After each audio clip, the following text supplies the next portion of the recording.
পাশের বাড়ির একজন একটা গহনা বানিয়ে আপনাকে নিমন্ত্রণ করলেন, এই দিদি আমার বাড়িতে গিয়ে আমি একটা গহনা বানিয়েছি, দেখে আসিস।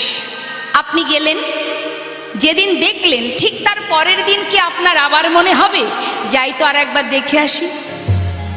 তাহলে এই জগতের সোনার গহনা বা সোনা চোখে একবার দেখলে দ্বিতীয়বার দেখবার ইচ্ছা জাগে না।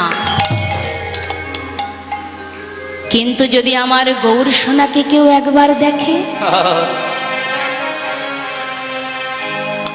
যদি কোন ভাগ্যবান ভাগ্যবতী যদি গৌর সোনাকে একবার দেখে,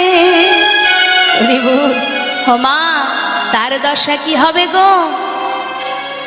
সে কি আর নয়ন ফেরাতে পারবে?